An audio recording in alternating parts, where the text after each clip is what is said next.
Hola vitaminas, ¿cómo están? Espero que muy bien.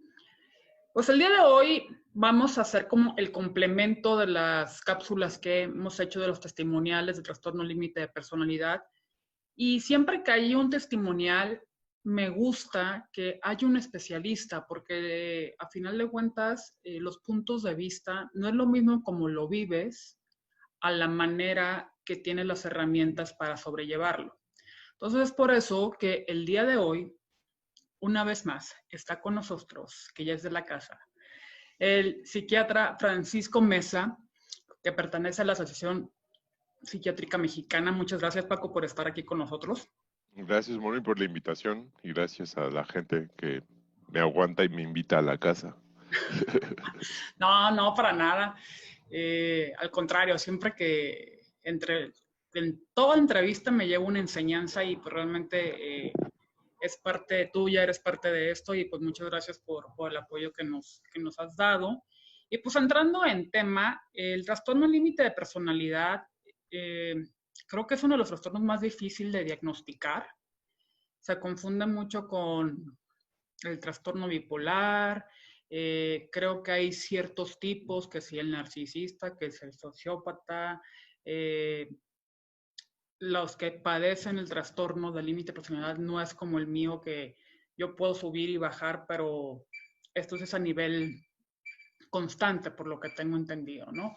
Pero eso es lo que yo sé a grosso modo por la gente que tengo con trastorno límite de personalidad. Entonces, me gustaría, pues ahora sí que empezar y que nos explicaras qué es el trastorno límite de personalidad. Sí, quizás convendría que empezáramos a hablar de qué es personalidad ¿Ok? y qué es cuando una personalidad se trastorna o se enferma, o cómo podemos decir que una personalidad está enferma. La personalidad es una serie de rasgos y una serie de formas de ser, por decirlo de una manera sencilla. Las formas de ser o la identidad la vamos adquiriendo conforme va pasando el tiempo. Es decir, no nacemos con una personalidad, no nacemos con una serie de gustos o no nacemos con una serie de maneras de mostrar nuestras conductas o no nacemos con una serie de patrones de pensamientos o de emociones, sino que los vamos desarrollando a lo largo de nuestra vida. Generalmente en la infancia y en la adolescencia los empezamos a desarrollar. Sí tenemos una carga genética para tener una personalidad con ciertas características, pero también las experiencias de la vida y el aprendizaje en la infancia y en la adolescencia van moldeando y modelando nuestra personalidad conforme vamos creciendo. Entonces, en realidad vamos a decir que una personalidad empieza a estar más o menos, digamos, delimitada o más o menos mostrada de cómo va a ser esa personalidad terminando la adolescencia. Recordemos que la adolescencia, pues en realidad termina hasta como los 23, 24 años, no a los 18 años que tenemos nuestra credencial del INE, sino que todavía sigue un poco más de tiempo y la personalidad se sigue modelando. Entonces vamos a decir que la personalidad modelada finalmente ya como a los 24 años, 25 ya tiene una forma. Esa es una serie de rasgos de comportamiento, de emociones, de maneras de pensar o de maneras de responder a los pensamientos. Eso sería la personalidad. Y entonces, los trastornos de personalidad son esa serie de rasgos, pero cuando se vuelven rígidos y cuando se vuelven inadaptativos, es decir, esos rasgos se convierten en siempre los mismos, no son flexibles, sino siempre estamos mostrando el mismo tipo de rasgos o de respuestas, pero además esos rasgos generan malestar o generan respuestas que son erróneas o que son respuestas, digamos, no tan fáciles, quizás no para el que los vive o para el que los siente o para quien tiene esa personalidad, sino para las demás personas o para las personas con las que se vincula o para los espacios en donde funciona. Eso sería un trastorno de personalidad. ¿Por qué digo quizás no para el que los vive? Porque imagínate un trastorno narcisista de la personalidad, pues tiene una observación sobrevalorada de sí mismo y entonces pues él no tiene ningún problema, ¿no? Él no le pasa nada, él no siente ningún malestar, él no tiene ninguna cosa que preocuparse, al contrario, él es demasiado. Los problemas los tienen los demás cuando conviven con él. Correcto. Entonces, el trastorno límite de personalidad, primero lo podemos diagnosticar después de la adolescencia. O sea, antes de la adolescencia no podemos diagnosticarlo, pero podemos decir que un adolescente tiene rasgos límite de personalidad. El trastorno límite de personalidad ha tenido varios nombres. Quizás tú, Pero antes de que te le vayas para allá, por ejemplo, un ejemplo que acabas de decir, o sea, compártanos un ejemplo de qué comportamiento es así como que dices, esto ya no es normal. O sea, no es ¿en límite o en general? en general, o sea, que puede ser foco rojo, porque desde ahí empieza, ¿no? Sí, te pongo un ejemplo en general de un rasgo de personalidad y cómo ese rasgo de personalidad podría ser un rasgo normal y cómo se vuelve un rasgo patológico. Ok, Digamos que una de tus características de personalidad es ser ordenada, ¿no? Y entonces, ¿cuánto de lo ordenado se convierte en un orden patológico? Entonces, si eres ordenado y, por ejemplo, tienes todos tus libros acomodados de cierta manera y te gusta que tu ropa esté ordenada en los cajones de cierta forma y que tienes a lo mejor los colores de cierta manera y tienes las camisas de un lado, las playeras de otro lado, los calcetines de una forma específica, las calcetas en otro lado, las medias en otro lado, está bien, digamos, es un rasgo que todavía se mantiene como funcional. Pero si, por ejemplo, en ese orden te pones demasiado rígida o demasiado intensa, por decirlo de alguna manera, para tratar de mantener ese orden. Y si alguna situación afecta ese orden y tú te tienes como respuesta una sensación de malestar, de incomodidad o de mucha molestia por ese orden que se alteró, estás posiblemente ya entrando en el espectro, si ves es un espectro desde nada ordenado, desordenado, como a lo mejor quizás algunos que reconocemos, un poquito más ordenado, muy ordenado, allá entrando a un espectro de posibilidades que se vuelve un trastorno, ¿no? No hay el trastorno ordenado de la personalidad, pero hay el trastorno anancástico de la personalidad. Y el trastorno anancástico, una de sus características es la tendencia al orden rígido, por ejemplo. Entonces tiene que estar todo muy ordenado y cualquier cosita que te mueven del lugar, él sabe que no está en ese lugar y se enoja y se molesta y se incomoda, y pues reclama que por qué le movieron esto del lugar y no puede funcionar si no está en ese lugar. Esa es la parte patológica, por ejemplo. Entonces, si ves, es un espectro en donde en ese espectro vamos avanzando entre la salud y la enfermedad, y en ese momento puede ser un rasgo de personalidad. Ahora, no es que para una fiesta, por ejemplo, tú quieras que todo esté perfecto y que solamente en la fiesta quieras que todo esté ordenado, sino que es un patrón constante, persistente, permanente durante la mayor parte de los días, durante toda tu vida después de la adolescencia. Eso formaría la característica del trastorno. ok, ¿Sí? perfecto. Ya entendí, esperemos Entonces, que nos estén escuchando. Yo creo que también lo hiciste bastante bien. sí, y pongo Volviendo, ese ejemplo del orden porque es muy sencillo, fíjate, es muy sencillo de entender porque ya ahorita que hablemos del trastorno límite, verás tú que hay una serie de rasgos de personalidad más difíciles de entender porque son más difíciles de sentir, son más abstractos. En cambio, el orden es mucho más fácil de observar, ¿no? Y es mucho más fácil incluso de que la persona que lo siente o que lo vive lo pueda narrar, es decir, que te pueda llegar a un consultorio y decir, es que tengo que ordenar todo y si no está todo ordenado, me siento muy angustiado, muy enojado, a que, por ejemplo, alguien llegue y te diga, tengo una sensación de vacío, porque la sensación de vacío es una sensación difícil de definir. sí, claro. Ok, y volviendo al tema de, por así, ¿qué es el trastorno límite de personalidad?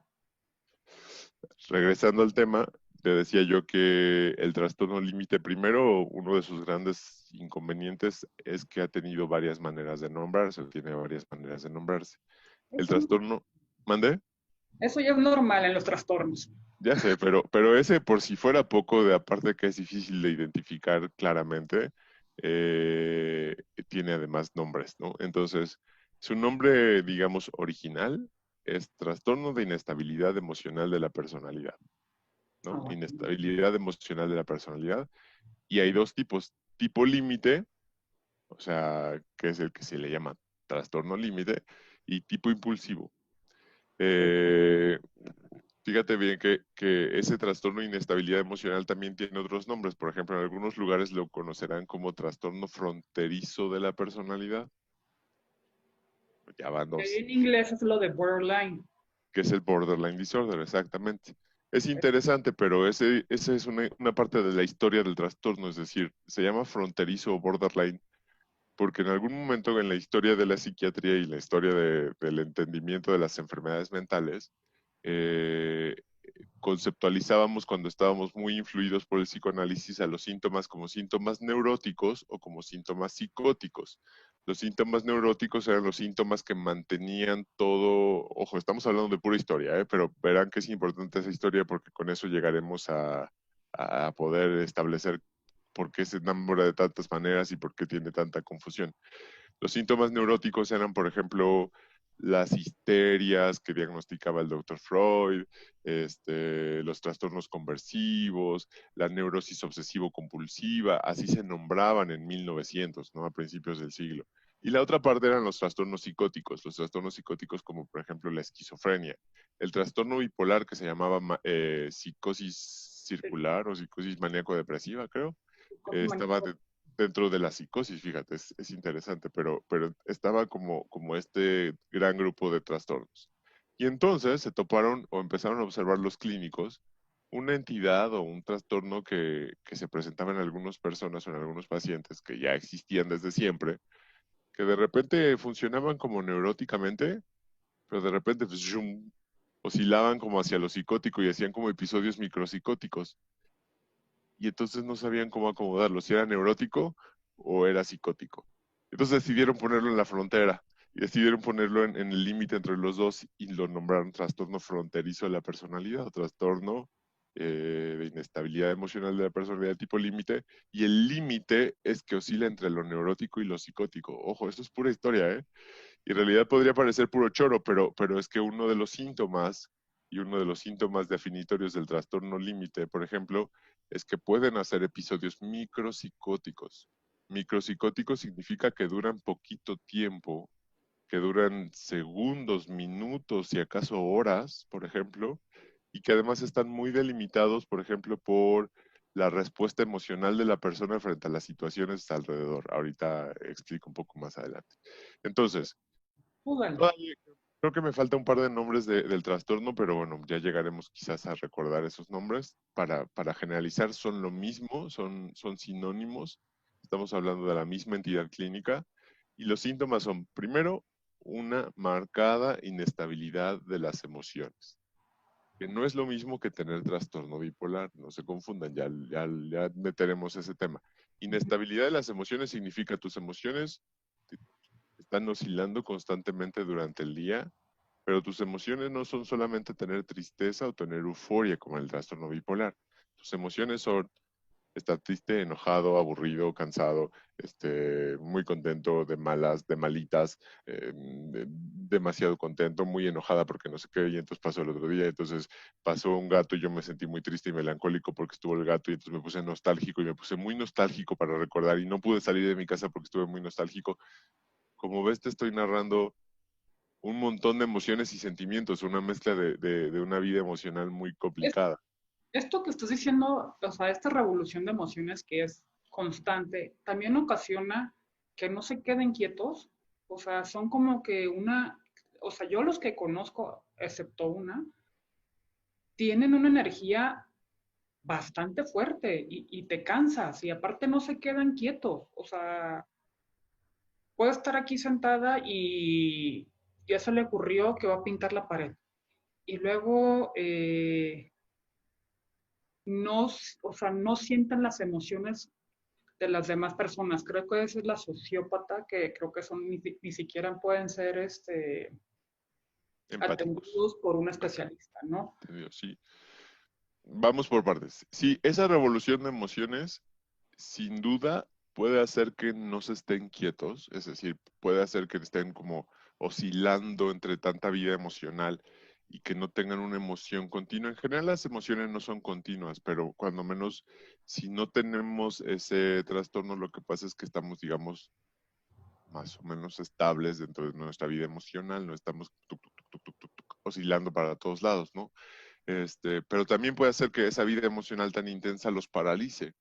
A lo mejor te ha tocado ver personas que son más bien inquietas, pero también el otro extremo es personas que están con tanta vida emocional que no pueden hacer nada o que no pueden concluir nada que no pueden llegar a ninguna conclusión de las cosas que hacen porque están completamente entre aterrorizados, pero emocionados, pero contentos, pero sí, pero no, pero tristes, pero enojados. Y en realidad la vida emocional tan divagante, vamos a decirle de alguna manera, es lo que les genera mucha confusión, ¿no? Es por eso que se llama inestabilidad emocional. ¿Por qué no es un trastorno bipolar, cuando menos con ese primer síntoma? Porque como tú sabes, el trastorno bipolar hace episodios claros de depresión, o sea, días constantes durante los cuales estás con todos los síntomas de depresión, que si bien de repente te puedes sentir medio contento, pero no es que no sales de la depresión, sino te sigues sintiendo deprimido varios días. Y episodios de manía, que son varios días constantes en donde estás haciendo euforia, donde estás haciendo demasiada energía o demasiada irritabilidad o demasiado activación de la vida emocional y de todo lo que conlleva, pero regresas a episodios de depresión o regresas a episodios de eutimia, ¿sí? Y en cambio, el trastorno límite o la inestabilidad es inestabilidad. Está moviendo para todo el espectro de las emociones constantemente. Muchas veces por los estímulos del medio, ¿no? Es decir, muchas veces porque entonces me quería subir al metro y entonces así tal cual te estoy contando una historia oída de una paciente y entonces no sé cómo se llama, la cosa con la que giras para entrar al metro, la palanca, perilla, bueno, con lo que giras, no se movió. Entonces yo me enojé y entonces me puse a gritarle al policía del metro que por qué eso no funcionaba y entonces ya pasé, pero entonces me acordé que no le tengo que gritar a la gente y me puse a llorar y estuve muy triste todo el camino en el metro porque venía yo muy enojada porque le había hecho, pero me puse muy triste porque cometí el error de siempre.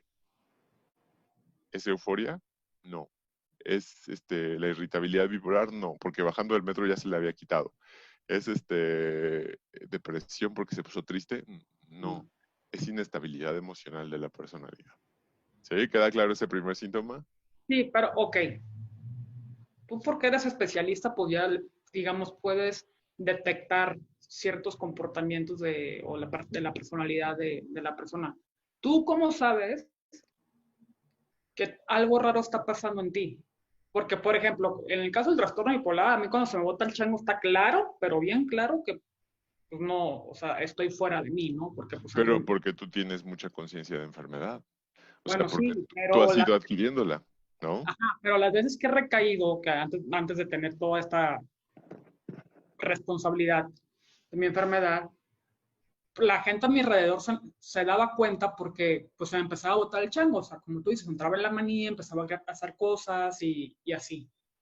Pero los que tienen el TLP, o sea, el borderline, ¿cómo pueden distinguir esta parte de, pues es que así soy yo, o que a lo mejor nunca se dan cuenta, no sé si hay síntomas ocultos o Es cómo que saben levantar la mano e ir, voy con el psiquiatra porque de veras hoy sí me pasé o no me siento bien?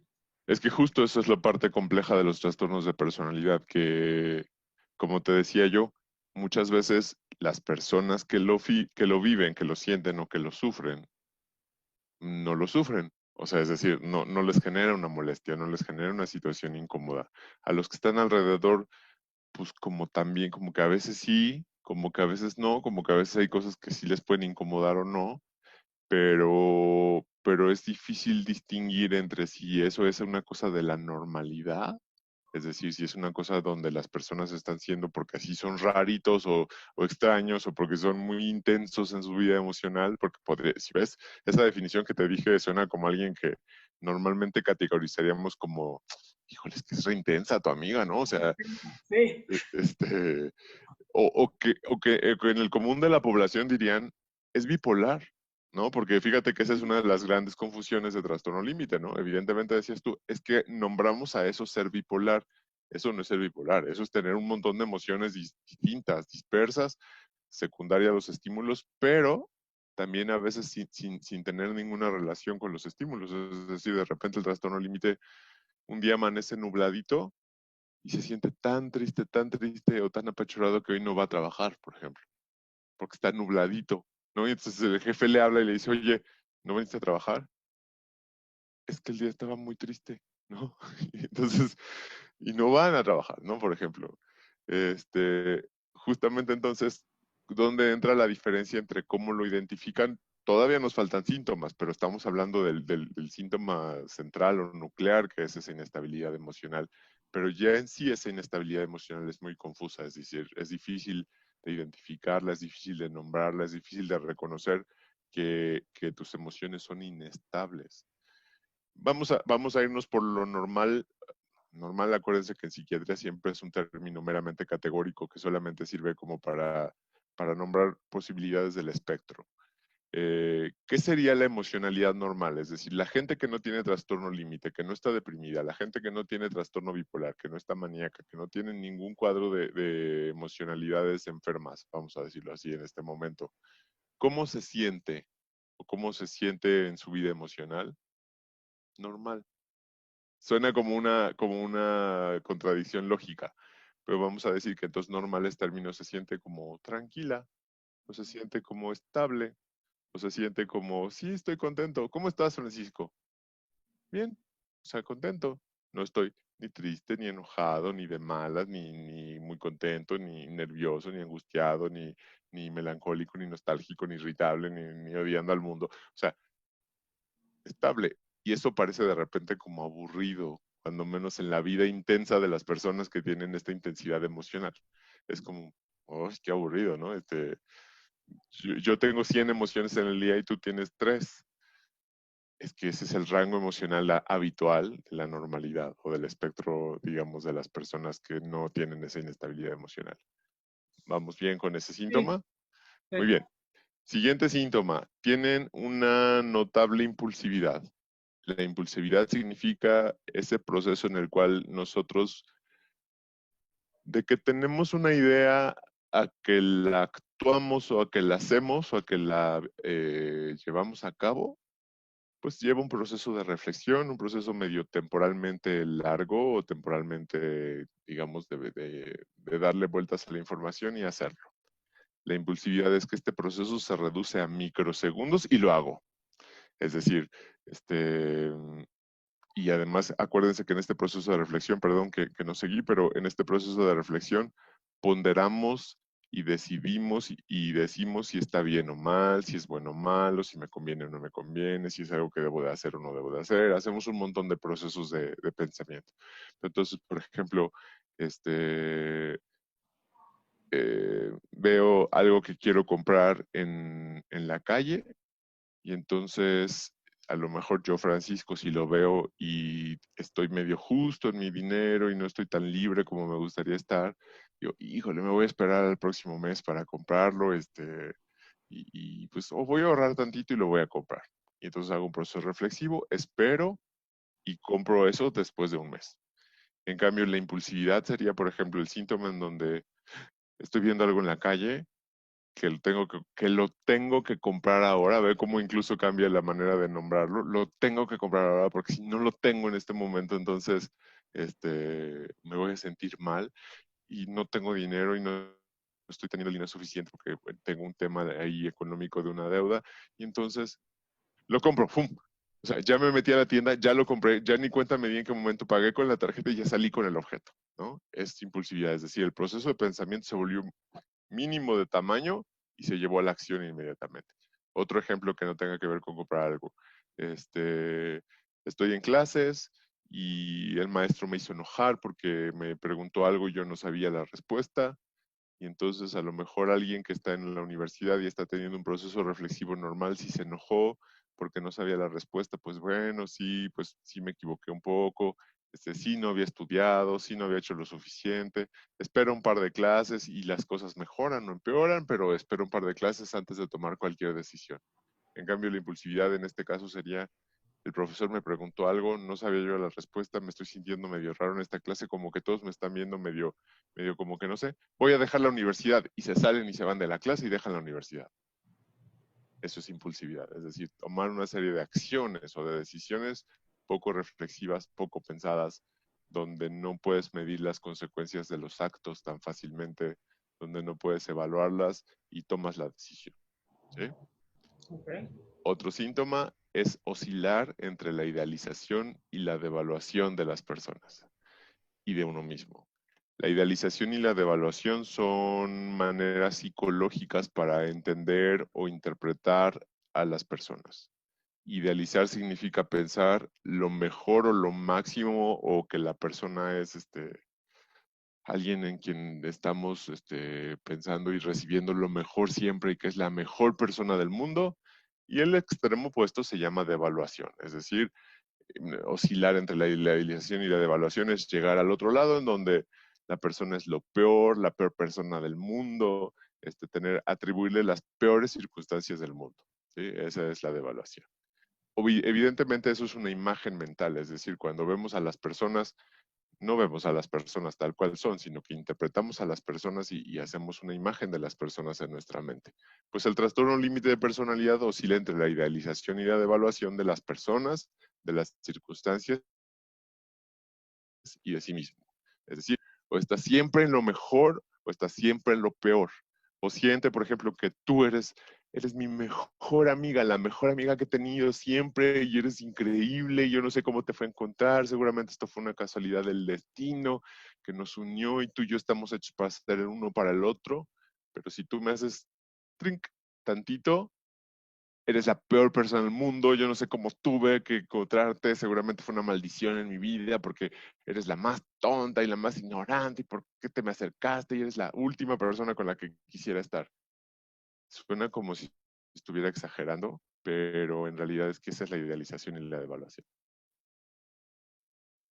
Ok, y por ejemplo, se tienen que tener todos, porque muchos van a decir, ay, yo soy así nada más en este síntoma, yo nada más en esto, o sea, se deben tener todos estos síntomas completos para ser diagnosticado con trastorno límite de personalidad, o con que tengas más, una vez mi doctora me dijo, si tienes más de 3, ya eres candidato que puedes tener un trastorno. Sí, Pero no sé. recordemos que ese ha sido como la gran historia también de la psiquiatría en términos de categorizar o de diagnosticar, que construimos una serie de posibilidades diagnósticas y entonces tenemos que tener una serie de palomeo de síntomas, una serie de síntomas existentes para poder decir que una persona tenga o no tenga el trastorno. Faltan todavía síntomas, pero como ves, insisto, son síntomas mucho más abstractos, mucho más difíciles de explicar, mucho más difíciles de entender, como solamente decir, por ejemplo, tiene tristeza persistente la mayor parte del día. Eso es relativamente fácil, ¿no? Y aún así es complicado. Ahora imagínate hablar de inestabilidad emocional, pues tenemos que explicarlo como con mucha mayor categoría. Okay. ¿Qué falta, por ejemplo? Falta la sensación crónica de vacío. La sensación crónica de vacío es nada me llena, nada me hace feliz, nada me hace pleno, nada me hace sentirme tranquilo. Siempre me estoy sintiendo como si algo me faltara, como si algo no hubiera dentro de mi vida, como si no me estuviera encontrando lo que me hace sentir contento o tranquilo. Por ejemplo, yo Francisco, sé que a lo mejor en mi vida me gustaría todavía hacer muchas cosas. Yo sé que en mi vida todavía me gustaría tener muchas cosas, ¿no? O tener, a lo mejor bienes materiales, pero no solo bienes materiales, sino a lo mejor tener un cargo o tener una pareja o tener alguna situación de vida.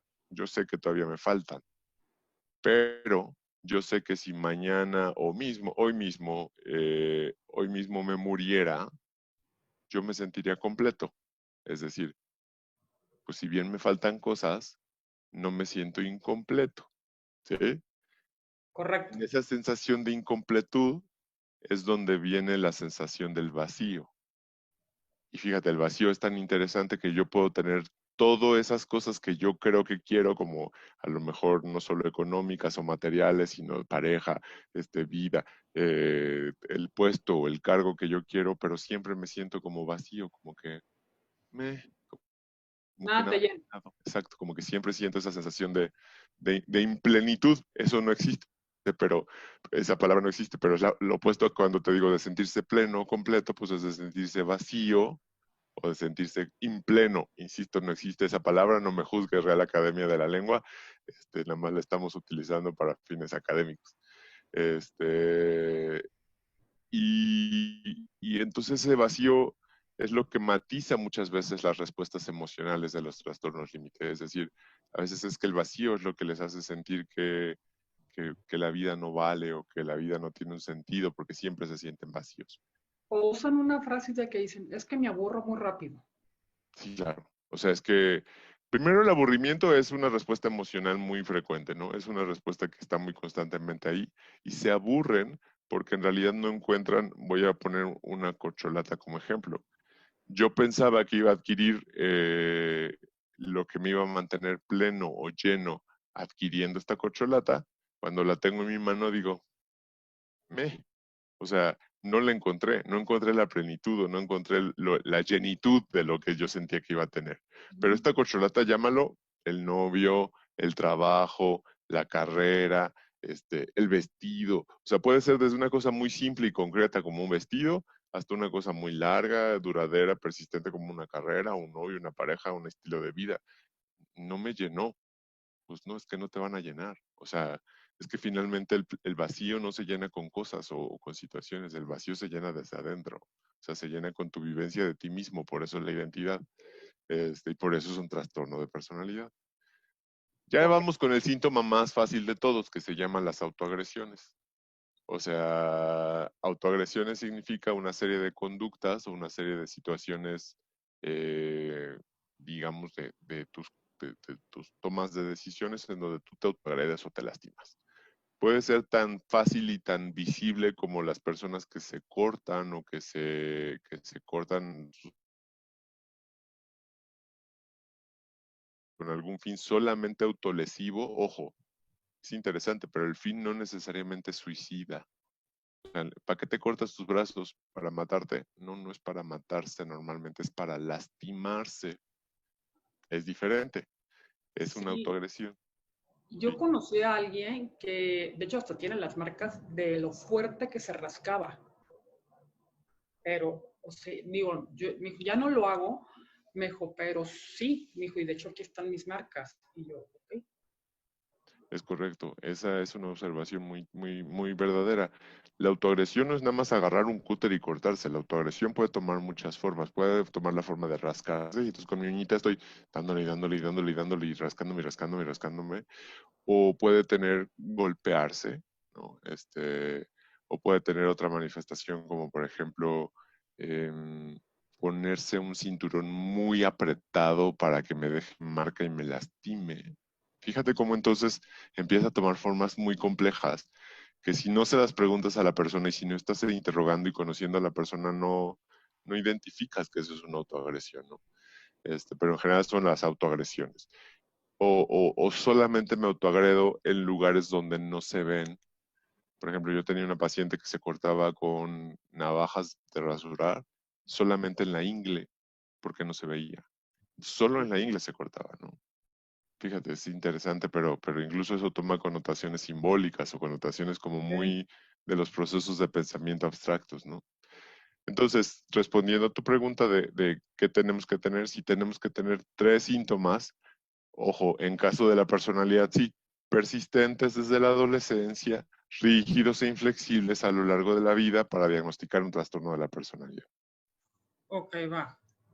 Ahora, ¿por qué se confunde tanto el trastorno bipolar con el trastorno límite personal? Yo te puedo decir que de los síntomas que acabas de decir, cuando no estoy, o sea, cuando voy a entrar, o sea, cuando yo sé que algo anda mal en mí, la parte impulsiva, yo me doy cuenta, eso de que lo compras y que empiezas a comprar cosas compulsivas, irritabilidad también, pero en general yo no soy así.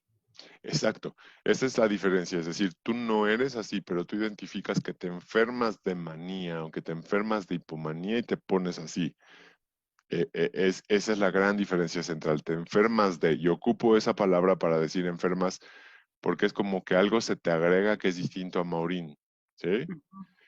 Y identificas que entonces estás teniendo un episodio de manía o un episodio de hipomanía. El trastorno límite es así, es decir, es así, siempre es así, es su personalidad, es su forma de ser, es su manera de manifestarse siempre. No se enfermó no es que le dio algo y se le quitó, no, es su manera de ser. Entonces tendríamos que hablar de que la personalidad es una base de funcionamiento y encima puedes tener además trastorno bipolar.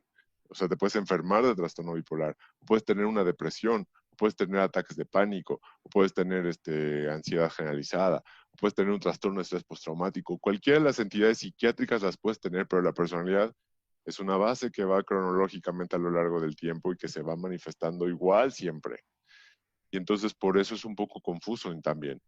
A ver, señora de 55 años que de repente yo vea en una historia clínica que le pongan trastorno límite de la personalidad, ok, pero que la historia clínica o el padecimiento diga, empezó hace 2 semanas a estar así y nunca antes había sido así, pues ya no es un trastorno límite, es un error. O sea, ¿por qué no pudo haber sido así?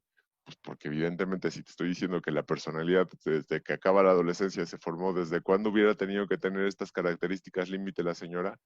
Pues desde la adolescencia, ¿no? O sea, no es que de repente a los 55 años debutó como trastorno límite, pero pudiste haber debutado como bipolar.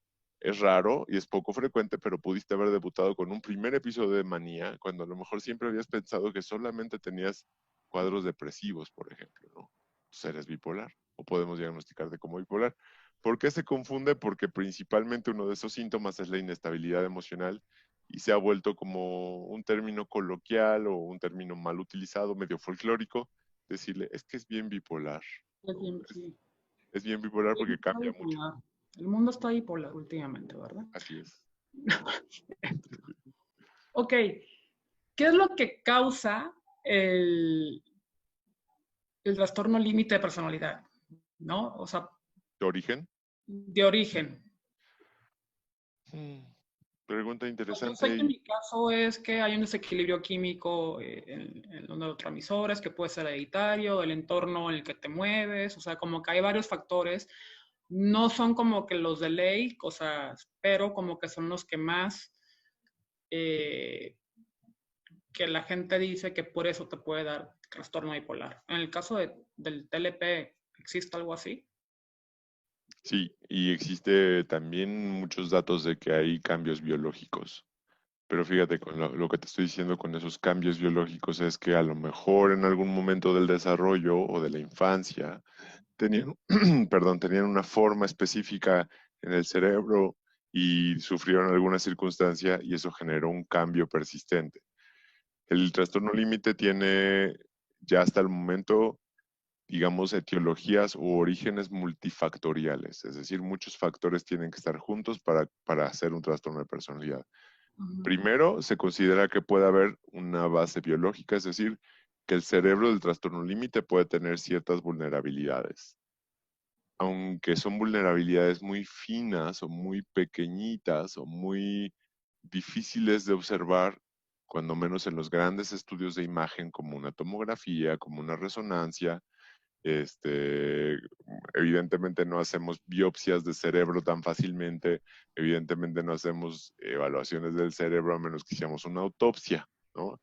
Entonces esos pequeños cambios son muy difíciles de observar porque son cambios tanto estructuralmente chiquitos, ejemplo, se ha encontrado que la amígdala de las personas con trastorno límite es una amígdala que tiene una serie de respuestas de liberación eléctrica mucho más rápidas que las amígdalas normales.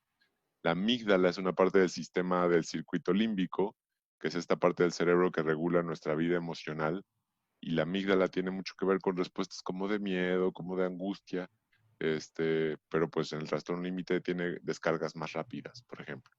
Otro cambio anatómico, fisiológico que se ha visto en los trastornos límites es, por ejemplo, el hipocampo, que es esta área que tiene que ver con la memoria. Se ha medido y las personas con trastorno límite tienen hipocampos de tamaño discretamente menor que el resto de las personas. Pero también lo tienen, por ejemplo, con cambios en el tamaño las personas que tuvieron un trastorno de estrés postraumático, por ejemplo, durante la infancia, y su hipocampo tuvo cambios a lo largo de la vida. Y entonces ahí viene una hipótesis interesante, fíjate. Muchas veces se habla y está muy relacionado el tema del abuso infantil con el trastorno límite de personalidad. Y con abuso infantil me refiero a cualquier circunstancia en donde ponga al niño en situaciones no propias para lidiar con su desarrollo, no propias para lidiar con sus circunstancias de vida. Llámese un abuso físico, como una violencia o como niños maltratados, o niños, por ejemplo, en condiciones de un orfanato, pero que no tuvieron los cuidados necesarios, o un abuso sexual, una violación durante la infancia, ¿no? Y entonces se observa que estos niños a lo largo del tiempo tienen cambios en su hipocampo, por ejemplo, y tienen hipocampos de distinto tamaño. Y entonces hacen trastorno límite.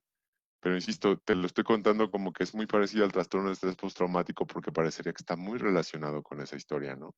Entonces hay cambios biológicos que son muy sutiles o cambios muy poco diferenciados, cuando menos hasta hoy, 2020. Cada vez tenemos más evidencia de esos cambios y conforme siga avanzando la ciencia tendremos más. Pero entonces también viene, por ejemplo, que ya tenías a lo mejor una vulnerabilidad biológica, pero tuviste un estilo de crianza o un estilo de maneras de ser enseñado y de maneras con las que aprendiste. Y eso te fue modelando una serie de vínculos, una serie de historias de relaciones, es decir, una serie de antecedentes con los cuales tú te aprendiste a relacionar con el mundo y con las personas, de antecedentes que además seguiste replicando a lo largo del tiempo, que seguiste haciendo de manera constante y continua. Y entonces te enseñaron ciertas cosas en tu manera de vincularte, o aprendiste ciertas cosas y nunca los corregiste, ¿no? Y entonces posiblemente la mezcla del trastorno límite entre lo biológico y esas vulnerabilidades y entre, por ejemplo, la crianza, cómo te enseñaron, cómo fuiste creciendo, tus experiencias de vida, es lo que genera un trastorno límite. Como ves, es mucho más complejo incluso de explicar su etiología que, por ejemplo, decir, ¿por qué estás deprimido? Pues porque tienes una serotonina que no funciona muy bien y entonces, pues hay que darte de repente como el inhibidor de la recaptura de serotonina para regularlo. Y lo estoy diciendo simplonamente, ¿eh? Que conste que también la depresión tiene mucha, mucha mayor complejidad. Ok, ahora bien, cualquier persona que tiene trastorno límite de personalidad es apto para ser tratado por un especialista. Sí, cualquier persona que tiene trastorno límite de personalidad tendría que ser tratado por un especialista. Especialista. Pero fíjate que ahí viene un tema interesante que le tenemos que agregar que se llama la funcionalidad. O Okay. sea, la funcionalidad es qué tanto éxito tienes tú en las circunstancias socialmente determinadas como generadoras de bienestar. La funcionalidad es qué tanto éxito tienes tú en un trabajo, qué tanto éxito tienes tú en tus relaciones interpersonales, qué tanto éxito tienes tú en tu vida social, qué tanto éxito tienes tú en tu vida tenemos que decirlo, de producción de tus bienes o de obtención de tus bienes para sobrevivir, ¿no? O sea, de tu vida económica. Eso es la funcionalidad. ¿Qué tanto le das a la sociedad? ¿Qué tanto sabes manejarte bien en un medio de vida de la sociedad como la conocemos? Hay trastornos límite que no pueden alcanzar una funcionalidad y que no funcionan tan bien, que por ejemplo se salen constantemente de los trabajos y que nunca logran ni siquiera recibir el primer sueldo, porque entonces tienen otro síntoma que se me olvidaba, que no es como síntoma, pero es una variable bastante frecuente que se llama poca tolerancia a la frustración, poca tolerancia a la espera, poca tolerancia a la incertidumbre. Son características del trastorno límite. Entonces, de repente están trabajando, ya llevan 3 días, pero alguien les hizo una carita fea, porque así son los trabajos y porque en todos los trabajos alguien de repente nos hace una carita fea. Y entonces, como tengo mucha poca tolerancia, y entonces, hoy como lo dije, tengo mucha poca tolerancia, o sea, como no tengo tolerancia en realidad, pues me salgo del trabajo porque no aguanto que me hagan esa carita fea a mí, ¿no? Ya no voy a ir a Correcto. trabajar a ese lugar. Oye, pero ¿por qué no fuiste? Pues porque me hicieron una carita fea. Ok. O sea, a lo mejor otra persona aguantaría la carita fea y diría, ay, esta señorita, ¿por qué me está haciendo carita fea? Pues ni modo, me aguanto, ¿no?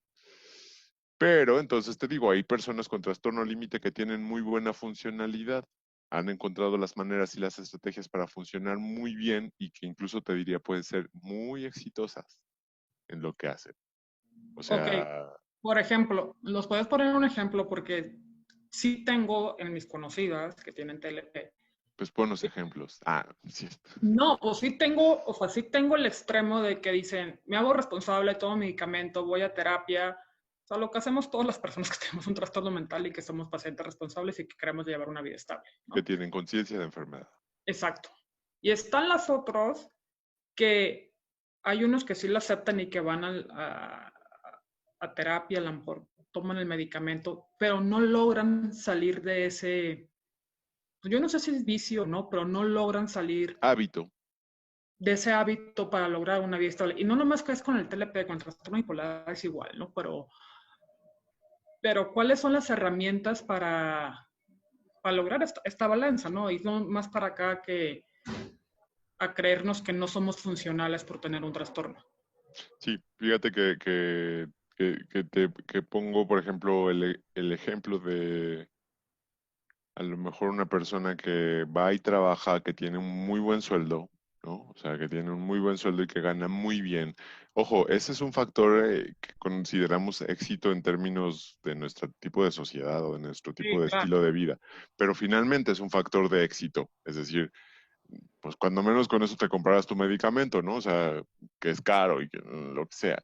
Tiene un sueldo que gana muy bien, pero todo mundo en la oficina digamos, no es el mero jefe, pero es como el vicejefe, ¿no? El segundo al mando. Todo el mundo en la oficina sabe que es inaguantable, que si de repente un día tú lo encuentras de buenas, te va a tratar como la mejor persona, pero que si un día lo encuentras medio de malitas, ni te va a voltear a ver, ni vas a ver quién eres, o hasta te puede tratar groseramente, o que de repente cuando está dando un tema con la gente está llorando y diciendo es que nadie entiende cómo yo soy, y nadie comprende cómo yo funciono, ¿no? Y llora en pleno espacio laboral. Pues el jefe lo ha aguantado y ahí sigue trabajando, pero sigue ganando su buen sueldo. Y de repente, pues como que tiene muchos amigos y se lleva con todos, pero a todos idealiza y devalúa y está funcionando entre la idealización y la devaluación y de repente pues, con unos los odia y son los peores de la oficina y no los puede ni ver y está haciéndoles la vida imposible y está encima de ellos todo el tiempo, pero entonces con otros son los mejores y son sus íntimos y entonces con esos a ellos hasta los privilegia o les echa la mano, ¿no? Este, y entonces regresa a casa y siente una sensación de vacío y siente que nada la llena. Y entonces tiene un montón de conductas impulsivas, como a lo mejor una vida sexual impulsiva, y tiene 400 parejas sexuales de las cuales ya no sabe ni quiénes son, ni cómo se llaman, ni quiénes fueron, porque tiene una vida sexual tan impulsiva que de repente tiene hasta sexo con desconocidos y gente que no sabe y tiene conductas sexuales de riesgo. Y de repente cuando está muy enojado se lastima y se autoagrede, Ok. pero sigue ganando su muy buen sueldo y sigue yendo a trabajar y no deja de ir a trabajar. Ve cómo entonces la funcionalidad de repente pareciera que entonces medio disimula algunos síntomas. Y entonces la pregunta sería, ¿y él tiene que ir a tratamiento o tiene que ir con el especialista? Sí. Pero ¿por qué es más difícil que vaya? ¿Por qué es más difícil que reconozca? Porque tiene esa disquefuncionalidad, ¿no? O sea, esa Ok. funcionalidad cuando menos delimitada por los cánones sociales que nosotros ocupamos actualmente o que consideramos que son los cánones de la funcionalidad regular. Ok. ¿Y cuál es el tratamiento? O sea, para que no tengan miedo las personas que pueden llegar a tener todos estos síntomas o con lo que acaba de decir que se te identifique. ¿Cuál es el tratamiento que debe tener una persona de TLP y si se cura o si es como yo, que yo sé que es parte de mí hasta que, hasta que me vaya de esta tierra? Pues sí, pero te vas a ir muy feliz y en Me voy euforia posiblemente. a... Oye, yo te hago esa reflexión para todos. Si estamos hablando de la identidad y de la personalidad, que son variables a largo plazo, que no son variables de un día o de un ratito, ¿se curará? No. No, no se cura. O sea, el trastorno TLP no es que, ya se le quitó, no es como la depresión de ya salió de la depresión. Sin embargo, el trastorno límite de la personalidad sí logra, y lo que nombramos curación o mejoría en el trastorno límite de la personalidad, es que logre, por ejemplo, ir encontrando maneras de no sentir vacío y de sentirse un poco más pleno o completo, ir encontrando maneras de bajarle intensidad a la impulsividad y entonces no a todo cometer actos tan impulsivos, ir encontrando maneras de no idealizar y devaluar a las personas o a las vivencias o a las circunstancias y mantener como una visión más genuina del otro, una visión más clara del otro o de sí mismo. Ir encontrando maneras de no lastimarse o maneras que van evolucionando. A lo mejor, fíjate, es interesante, pero en la evolución de la mejoría de los trastornos límite de personalidad van pasando de cortarse literalmente a ir pasando como, ya, ya no me corto, nada más me pellizco. Ah, bueno, pues cuando menos ya es una ganancia porque ya no estás cortando, ¿no? Ya nada más se pellizca. Pero también van evolucionando a ya no me pellizco, ya solamente me muerdo el labio cuando estoy muy nerviosa. Bueno, pues finalmente es una autoagresión, pero ya no te cortabas antes, ¿no? O sea, van evolucionando hasta, es un síntoma que puede quitarse casi por completo. Este, a mantener una continuidad de sus emociones mucho más congruente, mucho más cercana a lo que está viviendo, mucho más sostenida a lo largo del tiempo. Insisto, esa es la mejoría en el trastorno límite de personalidad. No, no puedo nombrarla como una curación, porque sería como decir, tu personalidad va a ser distinta. Mucho de tu personalidad posiblemente se quede, ¿no? Fíjate, por ejemplo, voy a ocupar el caso de una paciente a quien tengo mucho cariño además.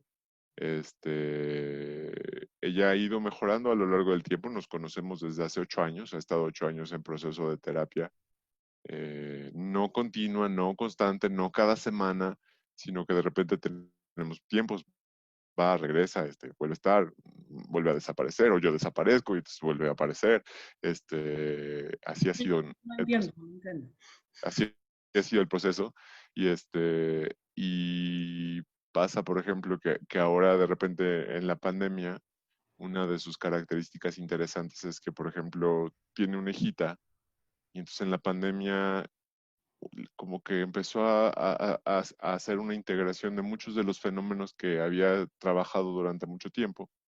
Y entonces, por ejemplo, toleró bastante bien la cuarentena, toleró bastante bien el encierro, toleró bastante bien el estar en casa, ¿no? Nos empezó a sentir como quizás hace 8 años hubiera sentido, ¿no? Toleró funcionar bien, mantuvo su vida funcional con su trabajo, logró mantenerlo, no lo abandonó, logró hacer las cosas pertinentes para mantener ese trabajo, logró enfrentar las circunstancias de vida que se le fueron presentando extra, logró darle forma. Voy a decir una palabra que puede sonar como estigmatizante, pero en realidad es como una manera de nombrar cariñosa y chistosamente eso. No enloqueció, o sea, no enloqueció con una cosa que le hiciera enojar o con una situación de vida, ¿no? Se puso reflexiva y se puso a pensar que esto que estaba pasando pues le dio ciertas cosas buenas porque pudo estar más en contacto con su hija, porque pudo estar más en contacto con su trabajo. Fíjate cómo entonces fue integrando las cosas de una manera mucho más amplia, mucho más satisfactoria, mucho más plena. Tenía una vida sexual, digamos, un poco complicada, pero, por ejemplo, en la pandemia de repente los galanes se le aparecían por teléfono y la respuesta era, estamos en pandemia, ¿no? O sea, cuando en otro momento la impulsividad lo hubiera llevado a, pues, no importa la pandemia, ¿no? O sea, tengamos vida sexual promiscua o impulsiva, ¿no? Y eso es la mejoría. Finalmente esos son los datos de mejoría. ¿Con qué se cura? Pues un poco con tratamiento farmacológico en algunos momentos. En algunos momentos tenemos que darlo, si pensando en que en la personalidad se agrega una depresión o se agrega un trastorno de ansiedad o se agrega un ataque de pánico, hay que tratarlo, o sea, hay que tratar esa parte. Pero también algunos de los medicamentos ayudan a mejorar la impulsividad, algunos medicamentos ayudan a mejorar el control de las emociones o que las emociones se mantengan más estables. Evidentemente no las aplacan completamente, tienen esa no liberación, sino esa disregulación emocional posible, pero tratamos de mantenerlo lo más estable posible. Y el proceso central se llama psicoterapia. Hay muchos modelos de psicoterapia que funcionan en el trastorno límite. Por ejemplo, si bien la psicoterapia individual funciona, es mucho más útil la psicoterapia de corte psicodinámico y la psicoterapia de corte cognitivo-conductual. ¿No? Serían como la manera de hacerlo. Este, Posiblemente, por ejemplo, la terapia de grupo sea quizás también uno de los mecanismos más útiles para el trastorno límite, porque el grupo les da una cosa maravillosa que es la posibilidad de ver a otros pacientes con condiciones similares que de repente no entienden como síntomas, pero cuando los están viendo en el otro es muy fácil voltear y decirle, ay, pero qué impulsiva. Entonces de repente el grupo lo voltea a ver como, y tú no te ves a ti misma, ¿no? Cuando tú eres de esta forma. Entonces es una manera bonita. Y quizás el otro punto es encontrar muchos mecanismos de autocuidado, de autorregulación, de ir encontrando cosas que te den sentido, de irte acercando a tu manera de funcionar, a tu manera de sentirte contento, pleno. Y eso lleva tiempo, ¿no? Eso lleva un poco de tiempo, pero sí se puede construir. Sí. Pues muchísimas gracias, Francisco, por toda esta información de tocar otro tema que tiene que ver igual con la salud mental, que es el trastorno límite de personalidad. Y antes de despedirnos, me encantaría, tú estás muy metido en este tema y yo sé que mucha gente allá afuera tiene el trastorno de límite de personalidad o tienen trastorno bipolar o están pasando por ansiedad y depresión y no lo tienen identificado. Bien dices tú que la segunda pandemia de la salud mental ya la tenemos y esta sí está en nuestras manos hacernos responsable de ellas. Entonces me Correcto. encantaría que nos dieras un consejo de cómo hacernos responsable y cómo que se nos quite este estigma y este miedo de levantar la mano, porque tú acabas, ahorita pusiste como 6 síntomas o 7 síntomas que si se juntan tres, ya es hora de decir, ¿sabes qué?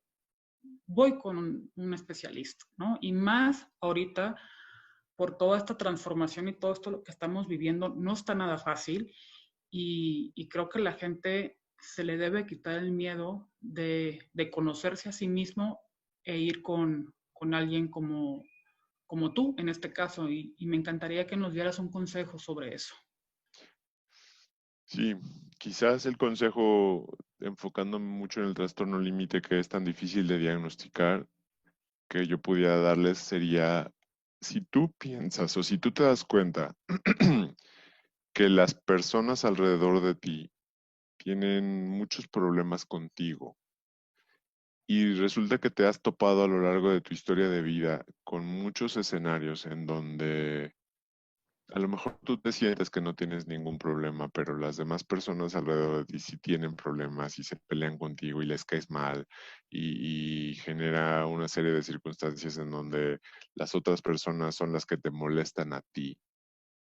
Yo te pediría que hagas una reflexión sobre si no serás tú parte del problema. Es decir, si no estarás teniendo tú una serie de conductas, una serie de situaciones, una serie de actitudes o una serie de maneras de funcionar que a lo mejor, pongámoslo así como duda, que a lo mejor son situaciones que son situaciones que tengamos que atender. ¿Por qué doy ese consejo? Porque a veces que nosotros mismos reconozcamos estos problemas que te estoy diciendo es complejo, Es pero lo más muchas difícil. veces el medidor son los de afuera, ¿no? Y muchas veces el medidor son nuestros amigos o nuestros ex amigos, porque ya nos peleamos con ellos, o nuestra familia o nuestra ex familia, porque yo ya no la quiero ni ver ni quiero saber nada de ellos. Si tienes esas situaciones en donde los otros constantemente, de manera repetitiva y de manera en distintos espacios y en distintas circunstancias, te topas con ese tipo de dificultades, haz una reflexión en donde quizás seas tú parte del problema y donde se vale ir a un par de consultas para ver si no serás tú alguien que está ocasionando estas cosas y que si le cambias tres cositas de ti, de tu manera de ser y de tu manera de interactuar, pero sobre todo de tu manera de verte a ti mismo, posiblemente empieces a tener un mejor desempeño. Y que conste que esto no lo digo para que te vuelvas el alma de la fiesta, ni te vuelvas mi simpatía, ¿no? O sea, sino que te vuelvas básicamente alguien que puede estar en una serie de interacciones con el mundo, pero sobre todo consigo mismo, mucho más plenas y mucho más tranquilizadoras. Así es, pues muchísimas gracias Paco. Nuevamente me encantaría que nos compartieras dónde te pueden localizar, tus redes sociales, para toda la gente que tenga dudas o simplemente quieran ir a terapia contigo, pues tengan una puerta abierta más. Sí, claro. Me llamo Francisco Javier Mesa Ríos. Mi apellido Mesa se escribe con S. Trabajo en el Centro Médico ABC de Santa Fe o en mi consultorio que está en el sur y mi teléfono es 55 37 36 42 56. Es mi número celular del teléfono móvil. No contesto números que no conozco, así que si me van a mandar para preguntarme algo, mándenme un WhatsApp primero y díganme, soy fulanito de tal y te quiero preguntar un tal cosa, una pregunta. Ya después con todo gusto lo contesto. Y mi correo es dr.franciscomesa, mesa con s, @hotmail.com. Con ese correo encuentran el Facebook, el Instagram y todo lo demás. Así es, pues muchísimas gracias, Paco, por estar una vez más en Es Tiempo de Hablar. Y Vitaminas, aquí tienen una herramienta más de entender otro trastorno que existe, que es el trastorno límite de personalidad. Y recuerden que la única persona responsable de ti eres tú. Así que estamos in touch.